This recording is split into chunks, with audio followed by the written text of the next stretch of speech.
Hey everyone, welcome back and happy new year. 2023 की यहाँ शुरुआत हो चुकी है। 2022 का जो साल था वो बहुत ज़्यादा बेहतर नहीं रहा स्टॉक मार्केट के लिए, क्योंकि स्टॉक मार्केट की जो मूवमेंट थी, इंडियन निफ्टी की जो मूवमेंट थी वो या तो डाउनवर्ड्स रही या तो वो साइडवेज रही, जिसके कारण से हमें बहुत ज़्यादा अपॉर्चुनिटीज़ नहीं मिल पाई कि अपनी प्रॉफिट बुकिंग कर पाएँ, या जो हमारे स्टॉक स्पेसिफिक टारगेट्स थे वो अचीव नहीं हो पाए, जिसके कारण से हमें बहुत ज़्यादा रिटर्न देखने को नहीं मिला पिछले एक साल के अंदर। पर ईयर के एंड में जाते जाते कुछ पॉजिटिव साइंस हमें यहाँ नज़र आए कि जैसे यहाँ पे इसने बॉटम बनाया, बॉटम बनाने के बाद ऊपर चला, ऊपर चलते हुए इसने अपने प्रीवियस हाई को ब्रेक करके नया ऑल टाइम हाई बनाया, और उसके बाद ज़रूर थोड़ा नीचे की तरफ आया है, पर अगेन इस ट्रेंड लाइन के ऊपर ये सपोर्ट लेता हुआ नज़र आ रहा है। उसके साथ साथ इस लाइन के ऊपर भी ये सपोर्ट लेता हुआ नज़र आ रहा है।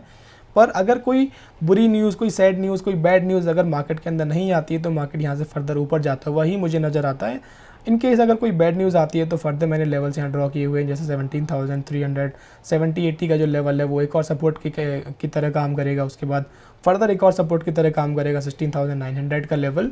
तो ये लेवल्स भी अगर तभी हिट होते हुए नज़र आएंगे जब कोई बैड न्यूज़ मार्केट के अंदर नज़र आती है, क्योंकि ग्लोबल मार्केट को अगर आप देखें तो ग्लोबल मार्केट के कंपैरिजन में इंडियन मार्केट ने बहुत ही बेहतर परफॉर्म करके दिखाया है, और ये एक पॉजिटिव साइन है आने वाले टाइम में, आने वाले डिकेड में इंडिया के लिए। तो मैं बहुत बुलिश हूँ इंडियन इकॉनमी को लेकर के, इंडियन स्टॉक मार्केट को लेकर के, जिसके कारण मैं यहाँ पे 10 स्टॉक्स यहाँ शेयर करने वाला हूँ इस वीडियो के अंदर, जो कि मुझे लगता है काफ़ी अच्छे बेहतर रिटर्न जनरेट करके दे सकते हैं आने वाले 2023 यानी कि करंट ईयर के अंदर।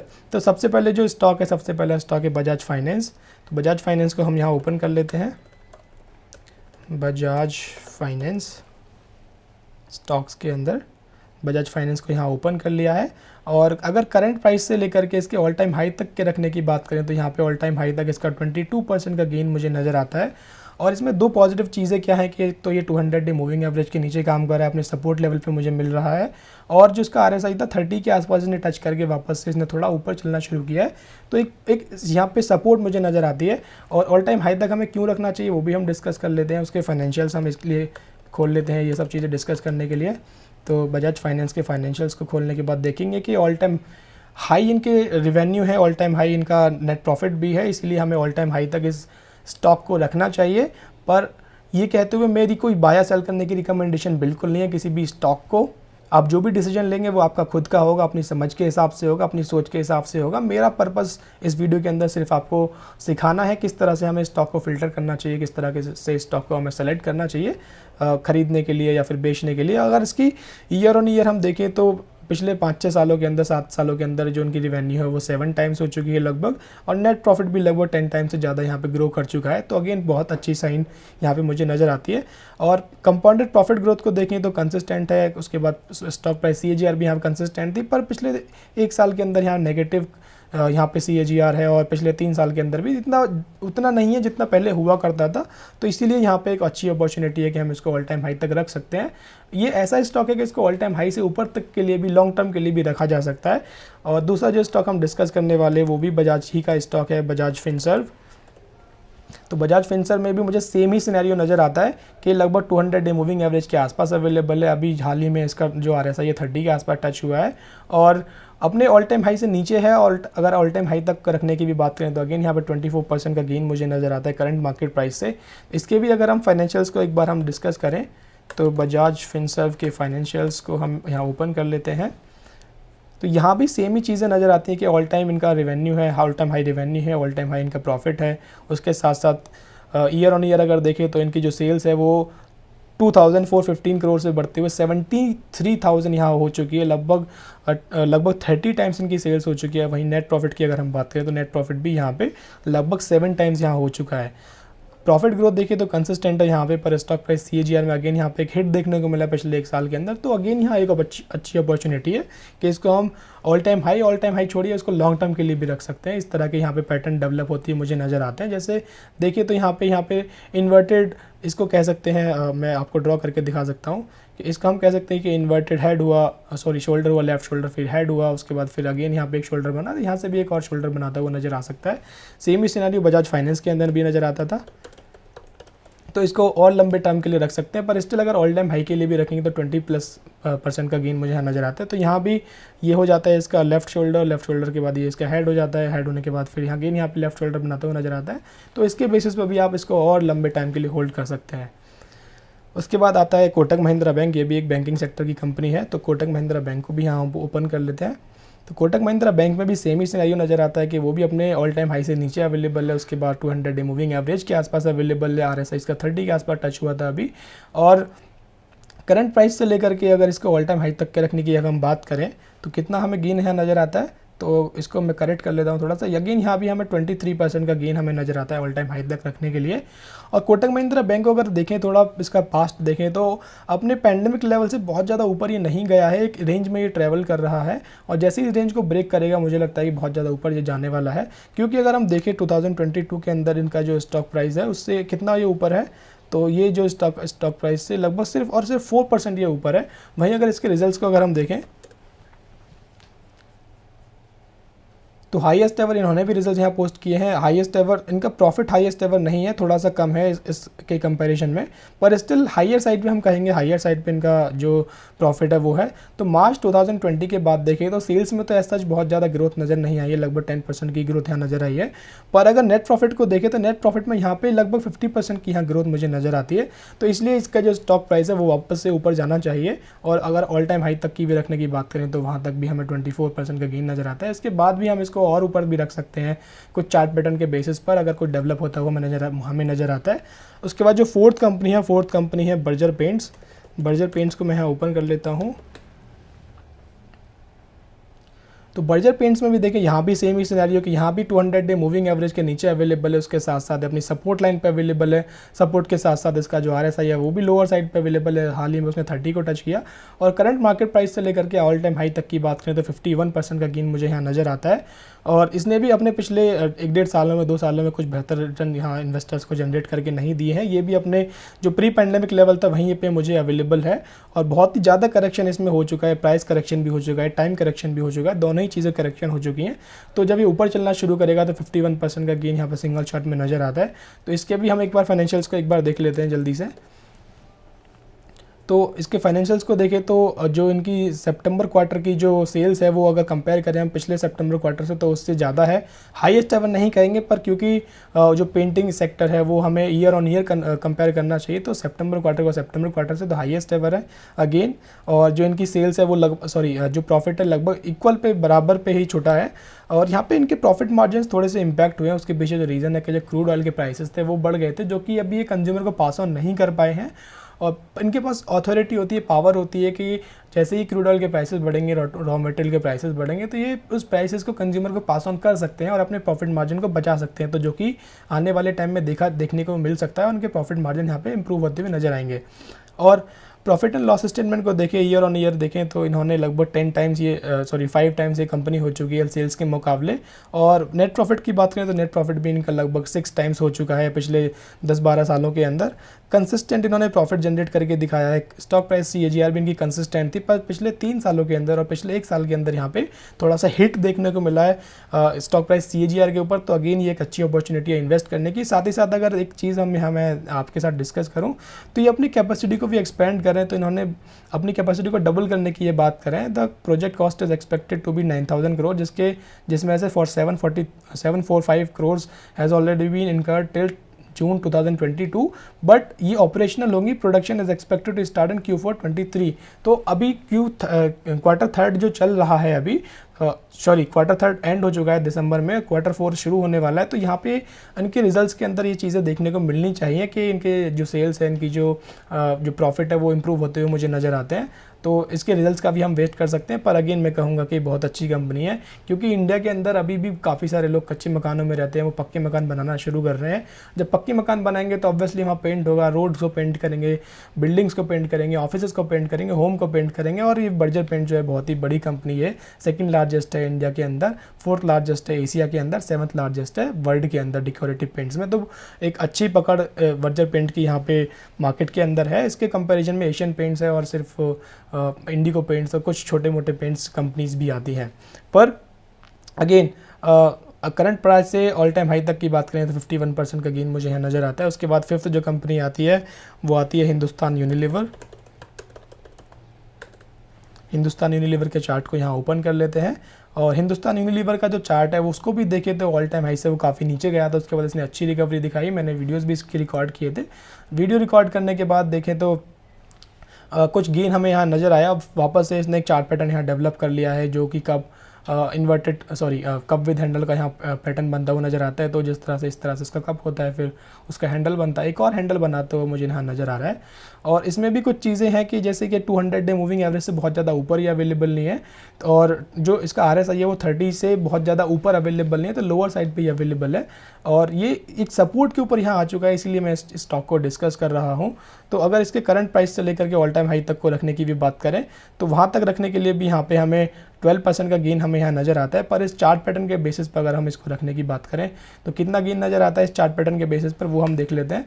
तो इस चार्ट पैटर्न के बेसिस पर जो गेन नज़र आता है वो 38% का गेन नज़र आता है। जिसका स्टॉक का टारगेट निकल के आता है वो 3524 के आसपास का जो टारगेट है वो निकल के नज़र आता है, जो कि सिंगल चार्ट में होता हुआ बड़ी ईजिली हो जाएगा, क्योंकि ये FMCG सेक्टर से कंपनी है, बहुत ही मजबूत इसकी पकड़ है इंडियन मार्केट के अंदर, बहुत सारे प्रोडक्ट के सेगमेंट इनके पास अवेलेबल हैं।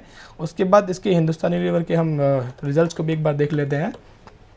एक लार्ज कैप कंपनी है हिंदुस्तान यूनिलीवर के रिजल्ट्स यहाँ देख लेते हैं। तो हाईएस्ट हाईएस्ट एवर इनकी सेल्स, हाईएस्ट एवर इनका प्रॉफिट यहाँ पे पोस्ट हुआ है। उसके बाद इसके ईयर ऑन ईयर भी देखें तो लगभग 3 टाइम्स ये कंपनी हो चुकी है, और इनके जो नेट प्रॉफिट है वो लगभग 4 टाइम्स से भी ज़्यादा यहाँ पे इनके नेट प्रॉफिट पोस्ट हुए हैं पिछले 10-12 सालों के अंदर। कंसिस्टेंटली प्रॉफिट ग्रोथ करके दिखाता है। पर अगेन यहाँ पे स्टॉक प्राइस CAGR यहाँ पे इम्पैक्ट होता हुआ नजर आया 1 साल के अंदर, जो कि एक अच्छी अपॉर्चुनिटी है इन्वेस्ट करने के लिए इन्वेस्टर्स के लिए। उसके बाद छठी कंपनी आती है नेस्ले इंडिया। नेस्ले इंडिया को मैं ओपन कर लेता हूँ। कम ऑन, लोड हो रहा है चार्ट। तो नेस्ले इंडिया का यहाँ पे चार्ट ओपन हो गया है। तो यहाँ भी मुझे सेम ही सिनेरियो नज़र आता है कि यहाँ भी एक चार्ट पैटर्न डेवलप हुआ है। पहले ये इन्वर्टेड हेड एंड शोल्डर इसको हम कह सकते थे। तो इस तरह से इसका लेफ्ट शोल्डर हुआ, फिर हेड हुआ, फिर एक और इसका राइट शोल्डर हुआ। पर उसके बाद भी इसने एक और चार्ट पैटर्न डेवलप किया है, अगर हम कंसिडर करें इसको, तो यहाँ से इसका पूरा का पूरा एक कप हो जाता है। उसके बाद ये हैंडल क्रिएट करता हुआ नज़र आ रहा है। तो कप विद हैंडल और इन्वर्टेड हेड एंड शोल्डर दोनों ही यहाँ पे पैटर्न डेवलप होते हुए नज़र आ रहे हैं। तो इसको भी अगर हम लाइफ टाइम हाई तक रखने की बात करें शॉर्ट टर्म के लिए, तो करंट मार्केट प्राइस से लेकर के लाइफ टाइम हाई जो कि यहाँ पे आता है, यहाँ 7.72% का गेन नज़र आता है। पर इन चार्ट पैटर्न के बेसिस पर अगर हम इसको कंसिडर करें तो कितना हमें गेन नज़र आता है वो एक बार कंसिडर कर लेते हैं। तो करंट मार्केट प्राइस से इस चार्ट पैटर्न के बेसिस पर, जो कि cup with inverted head and shoulder के बेसिस पर 22% का गेन नज़र आता है, और कप विद हैंडल के बेसिस पर देखें तो ये 28% का गेन यहाँ पे मुझे नज़र आता है। दोनों ही चार्ट पैटर्न के बेसिस पर आप इसको रख सकते हैं। उसके साथ साथ अगर इसके हम फाइनेंशियल्स को भी देखें, नेस्ले इंडिया के फाइनेंशियल्स को एक बार ओपन कर लेता हूँ, तो इनका भी हाईएस्ट एवर इनका क्वार्टर गया है सेल्स के मामले में, प्रॉफिट के मामले में। और ईयर ऑन ईयर भी कंपेयर करें तो ईयर ऑन ईयर भी लगभग 3 टाइम्स हो चुके हैं अपनी सेल्स में, और जिनका नेट प्रॉफिट है वो भी लगभग यहाँ पे 3 टाइम्स हो चुका है, 2.5 टाइम्स कह सकते हैं, 2.5 टाइम हो चुका है। पर ये कि बहुत ही बड़ी एक लार्ज कैप कंपनी है, तो 10% का जो CAGR है वो लगातार यहाँ दिखाते हुए नज़र आए हैं। अगेन यहाँ भी स्टॉक प्राइस हिट हुआ है, CAGR हिट हुआ है, तो ये भी एक अच्छी अपॉर्चुनिटी। और मैं कहीं पढ़ रहा था, मैंने इसके ऊपर वीडियो भी रिकॉर्ड किया है नेस्ले इंडिया के ऊपर, कि अपनी जो कैपेसिटी है, ये अपनी कैपेसिटी को डबल करने वाले हैं। जितना इन्वेस्टमेंट वो आज तक करते हैं वो 8000 करोड़ का इन्वेस्टमेंट है, और 5000 करोड़ का इन्वेस्टमेंट ये और करने वाले हैं। तो लगभग डबल का इनका जो साइज़ है वो हो जाएगा इंडियन मार्केट के अंदर। तो अगर यहाँ देखते हैं, यहाँ कहीं मेंशन है क्या ये चीज़ें, तो यहाँ तो मेंशन नहीं है, पर ये लोग अपनी कैपेसिटी को एक्सपेंड करने वाले हैं, बहुत ज़्यादा इन्वेस्टमेंट करने वाले हैं 2025 तक। तो यहाँ से अच्छे रिटर्न हमें देखने को मिल सकते हैं आने वाले 2-3 सालों के अंदर नेस्ले इंडिया से। उसके बाद नेक्स्ट जो कंपनी आती है वो आती है टेक से विप्रो को डिस्कस करने के पीछे जो रीज़न्स है वो ये है कि बाकी की जो टेक कंपनीज़ है वो इतना इम्पैक्ट नहीं हुई है पेंडेमिक से या फिर रिसेशन से, जितना कि ये विप्रो इम्पैक्ट हुआ है। विप्रो में अगर आप देखें तो ये 200 डे मूविंग एवरेज के नीचे अवेलेबल है। हाल ही में इसने अपने RSI 30 को भी टच किया था, और पिछले कुछ टाइम से एक ही लेवल पर ये ट्रेड कर रहा है, तो अपनी सपोर्ट के ऊपर अवेलेबल है। तो करंट प्राइस से अगर इसको ऑल टाइम हाई तक की भी बात करें तो यहाँ से 85% का गेन नज़र आता है।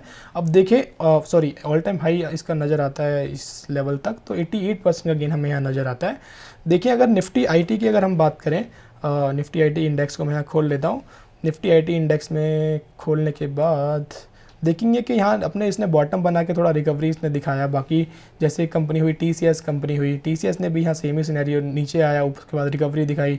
इन्फोसिस ने भी सेम ही यहाँ पर नीचे आने के बाद रिकवरी दिखाई। उसके बाद HCL टेक को देखेंगे तो यहाँ नीचे आने के बाद रिकवरी दिखाई। उसके बाद टेक महिंद्रा को देखेंगे तो इसने भी यहाँ नीचे आने के बाद रिकवरी दिखाई, पर वापस से थोड़ा नीचे आ गया, तो इसमें इतनी रिकवरी नहीं है। पर बाकी जो बड़ी कंपनीज़ हैं, TCS हुई, इन्फोसिस हुई, HCL हुई, उसके बाद मैं LTTS को भी एक बार देख लेता हूँ उसमें क्या सिनेरियो नज़र आता है। तो LTTS में भी सेम ही सिनेरियो, नीचे आया उसके बाद रिकवरी दिखाई। पर विप्रो इकलौती ऐसी कंपनी है जिसने नीचे आने के बाद कोई रिकवरी नहीं दिखाई है अब तक, और उसके ऑल टाइम हाई तक की रखने की बात करें तो 88% का गेन यहाँ मुझे नज़र आता है। उसके इमीडिएटली इस लेवल तक के रखने की भी बात करें तो यहाँ तक भी 56% का गेन नज़र आता है। विप्रो के फाइनेंशियल्स को भी एक बार हम चेक कर लेते हैं। तो इनकी हाईएस्ट एवर, इनकी भी सेल्स हाईएस्ट एवर है, पर जो प्रॉफिट है वो प्रॉफिट हाईएस्ट एवर नहीं है, क्योंकि जो इनके मार्जिन से थोड़े इम्पैक्ट हुए हैं। रीज़न क्या है कि इनको एम्प्लॉय की कॉस्ट ज़्यादा देनी पड़ी, एट्रिशन रेट ज़्यादा हो गया था, जिसके कारण इनको सैलरी बढ़ानी पड़ी, और इनका बिज़नेस थोड़ा सा लॉस हुआ, वो यूक्रेन की वॉर की वजह से हो, चाहे US में रिसेशन की वजह से हो, जिस भी कारण से हो, थोड़ा सा इनका इम्पैक्ट हुआ है प्रॉफिट। पर इतना ज़्यादा इम्पैक्ट नहीं हुआ है कि वो स्टॉक का प्राइस इतना ज़्यादा नीचे आ जाए। तो इसलिए यहाँ पे एक अच्छी अपॉर्चुनिटी है विप्रो के अंदर इन्वेस्ट करने की। अपने सपोर्ट के ऊपर अवेलेबल है, 200 डे मूविंग एवरेज के नीचे अवेलेबल है। RSI थोड़ा सा हाई साइड पे अभी चला गया है, पर अगर देखें कंपेयर करें तो जब इसका RSI 30 था तो उससे स्टॉक प्राइस अभी भी बहुत ज़्यादा ऊपर नहीं है। तो अगेन ये एक अच्छी अपॉर्चुनिटी यहाँ पे मुझे नज़र आती है। उसके बाद नेक्स्ट स्टॉक आता है एंजल वन। एंजल वन के बिज़नेस की बात करें तो ये जो हम डीमैट अकाउंट खोलते हैं, ये इस तरह का बिजनेस है कि ग्रो करने वाले आने वाले टाइम में, क्योंकि इंडिया के अंदर जो इन्वेस्टर्स का जो काउंट है वो बहुत ही कम काउंट है अभी। और एंजल वन जैसी कंपनी, ICICI सिक्योरिटीज़ जैसी कंपनी, 5 पैसा जैसी कंपनीज़ को आने वाले टाइम में बहुत ही प्रॉफिट होने वाला है, क्योंकि जैसे जैसे इन्वेस्टर्स बढ़ेंगे, जैसे वैसे ट्रेड बढ़ेंगी, तो इन कंपनीज़ का जो बिजनेस है प्रॉफिटेबल रहेगा। तो एंजल वन की भी बात करें तो अपने ऑल टाइम हाई से काफ़ी नीचे आ चुका है। अगेन यहाँ पे मैंने ट्रेंड लाइन को ड्रॉ किया, तो इस ट्रेंड लाइन के ऊपर सपोर्ट लेकर के और फर्दर इस लेवल के ऊपर सपोर्ट लेकर के ऊपर चलना शुरू हुआ है। और ये भी अपने 200 डे मूविंग एवरेज के नीचे अवेलेबल है। RSI इसका हाल ही में 30 टच किया है। तो करंट प्राइस से लेकर के बात करें ऑल टाइम हाई तक की, तो यहाँ पे 50% का गेन हमें नज़र आता है। और इसके भी फाइनेंशियल्स को एक बार हम डिस्कस कर लेते हैं। एंजल वन के फाइनेंशियल्स को मैं खोल लेता हूँ, तो देखेंगे जो इसके क्वार्टरली रिजल्ट्स हैं, सितंबर में हाईएस्ट एवर क्वार्टरली रिजल्ट्स यहाँ पे पोस्ट हुए हैं। प्रॉफिट मार्जिन भी हाईएस्ट एवर नहीं कहेंगे, पर one of the highest ever profit margin भी पोस्ट हुए हैं, और जो इनका नेट प्रॉफिट है वो भी हाईएस्ट एवर है। तो इसीलिए इसको अगर net profit highest ever, sales highest ever, सब चीज़ हाईएस्ट एवर है, तो हाईएस्ट एवर तक रखने की बात करें तो वहाँ तक 50% का गेन नज़र आता है। ईयर ऑन ईयर अगर हम देखें तो ईयर ऑन ईयर देखें तो इस कंपनी लगभग 5 टाइम्स यहाँ से हो चुकी है, 5 टाइम्स से भी ज़्यादा हो चुकी है सेल्स के मामले में। और अगर इसको हम कंपेयर करें नेट प्रॉफिट के मामले में, तो नेट प्रॉफिट के मामले में भी ये कंपनी लगभग 15 टाइम्स हो चुकी है 2015 के बाद से, सिर्फ और सिर्फ 7 ईयर्स के अंदर। कंपाउंडेड प्रॉफिट ग्रोथ बहुत अच्छी है, कंसिस्टेंट है। उसके बाद स्टॉक प्राइस CAGR भी यहाँ इम्पैक्ट के ऊपर भी इम्पैक्ट यहाँ देखने को मिलना चाहिए, जो कि पॉजिटिव होना चाहिए। उसके बाद नेक्स्ट कंपनी आती है CDSL। वो भी अगेन एक ऐसी कंपनी है जहाँ पे जितना ज़्यादा इन्वेस्टर्स आएंगे, जितने ज़्यादा इन्वेस्टर्स अपनी ट्रेड लेंगे, उतना ही इस कंपनी को प्रॉफिट होगा। तो ये भी अपने सपोर्ट के ऊपर से इसने चलना शुरू किया है। इसका भी हाई जो 200 डे मूविंग एवरेज से नीचे अवेलेबल है। RSI इसका 30 को टच किया था और अपने टॉप से काफ़ी नीचे आ चुकी है। और अगर इसको करंट प्राइस से लेकर के हाईएस्ट एवर रखने तक की भी बात करते हैं तो ये इसका हाईएस्ट एवर है। तो यहाँ से 52% का गेन नज़र आता है। इसके भी हम फाइनेंशियल्स को खोल लेते हैं। CDSL के फाइनेंशियल्स को हम यहाँ ओपन करते हैं, तो देखेंगे कि इसका भी जो सितंबर क्वार्टर गया है वो one of the highest ever गया है। अगर दिसंबर क्वार्टर से कंपेयर करें तो थोड़ा सा कम है, 3 करोड़ का कम है, पर one of the highest ever कह सकते हैं। और प्रॉफिट मार्जिन थोड़े से इनके इम्पैक्ट हुए हैं, और जो इनकी नेट प्रॉफिट है वो भी one of the highest ever he कहे, इसको हम कंसिडर कर सकते हैं।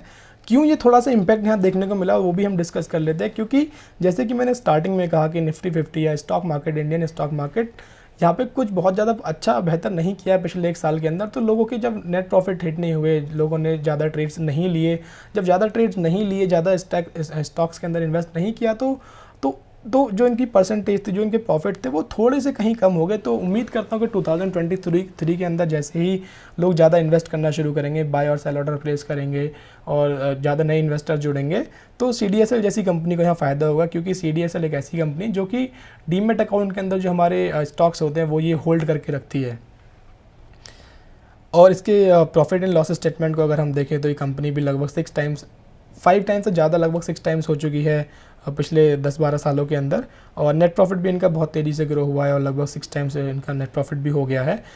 कंपाउंडेड प्रॉफिट ग्रोथ देखेंगे तो कंसिस्टेंट है। उसके बाद स्टॉक प्राइस CAGR देखेंगे तो वो भी कंसिस्टेंट था।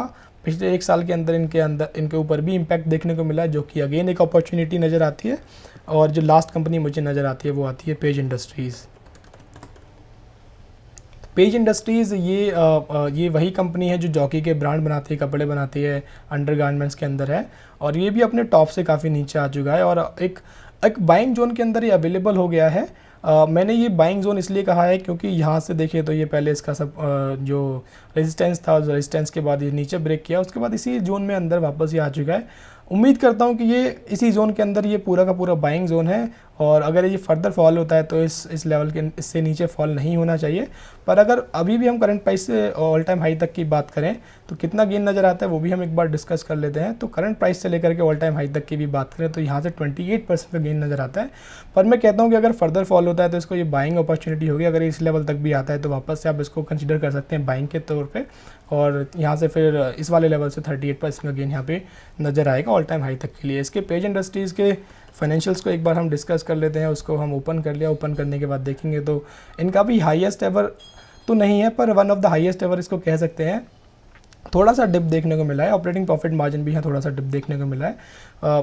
पेंडेमिक के बाद से सारे ही जो प्रॉफिट मार्जिन से इम्पैक्ट हुए हैं सारी ही कंपनीज़ के, तो इस कंपनी के भी प्रॉफिट मार्जिन थोड़े से इम्पैक्ट हुए।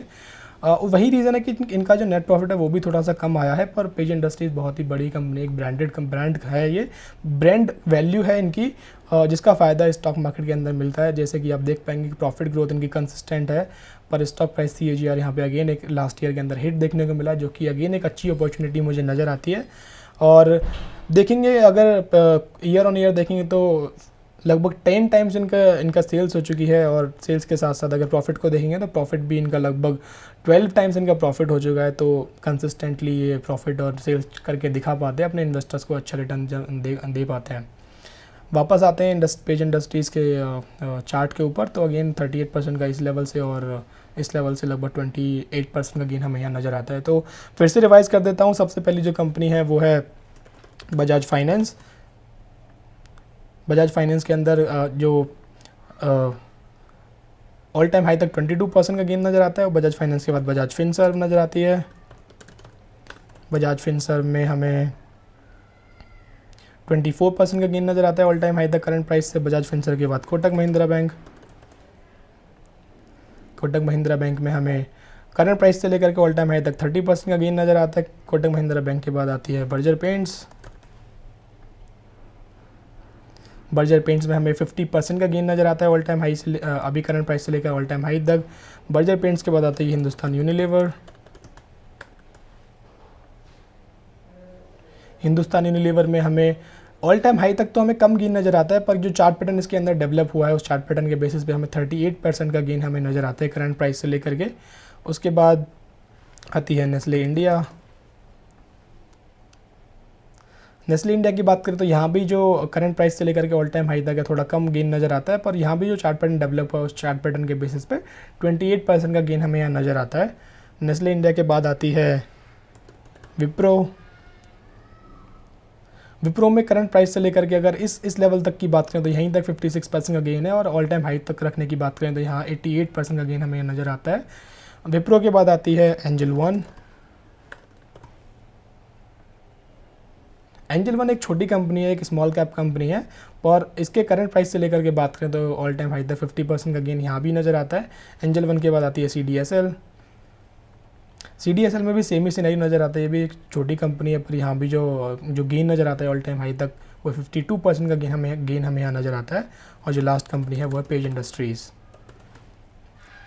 पेज इंडस्ट्रीज़ में भी हमें यहाँ अच्छा खासा गेन नज़र आता है 28% का करंट प्राइस से, और ये पूरी की पूरी बाइंग लेवल है, बाइंग जोन है, यहाँ आप लगातार बाय कर सकते हैं। पर जो पेज इंडस्ट्रीज़ का जो स्टॉक है वो बहुत ज़्यादा महंगा आता है, 42,000 का भी ये स्टॉक यहाँ पे है, तो काफ़ी सारे लोग इसको शायद ख़रीद ना पाएँ।